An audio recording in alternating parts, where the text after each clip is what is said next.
Now, a call to action in the Cripple Creek community, the small town home to more than a dozen feral donkeys freely roaming the area. Yes, and a group of volunteers, well, they take care of the herd in their free time, but they're in need of more helping hands. News 5's Ashley Portillo joins us live in Cripple Creek with more about the organization and what they do. Ashley?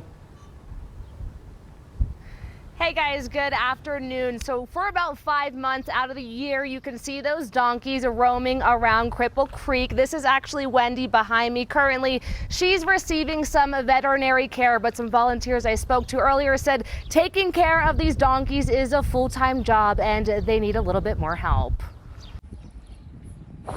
The 2 Mile High Club founded in 1931 when the donkeys were turned loose after a decline in mining. The donkeys are representative of the mining history of Cripple Creek. Since then, volunteers for the organization have been the caretakers of Cripple Creek's donkey herd. Atta girl.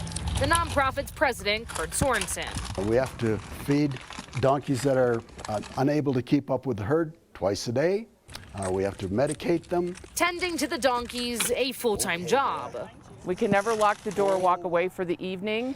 We are a 365-day, 24/7 nonprofit responsibility. And one of the most asked about attractions for visitors. I work at the Heritage Center, and I would say 50% of the people that come in say, "Where are the Cripple Creek donkeys?" But this summer, there were only 4 full-time volunteers. Our volunteer base has dropped off significantly, and we can attribute some of that to last year with the pandemic. And 2 Mile High Club's Ellen Moore said, "We are struggling with those daily responsibilities and being able to have enough people to take care of the donkeys." But with 13 donkeys to take care of, the group now looking for some extra help.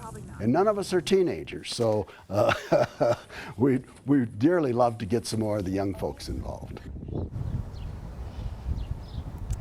And the nonprofit does rely on fundraising events to raise money and take care of the donkeys. I'm told it takes about $25,000 every year to take care of the Cripple Creek donkeys. By the way, their next event happening the 4th of July weekend. I'm told those donkeys will be at separate locations around town with volunteers just making sure the community is feeding them the right food that they need, guys. Well, we're getting the word out. It's amazing. This worker shortage comes in all shapes and sizes. Now they need more help there to support the feeding and care of those donkeys. Exactly, and finding all that time. And Ashley, understand the donkeys, they roam from May to October.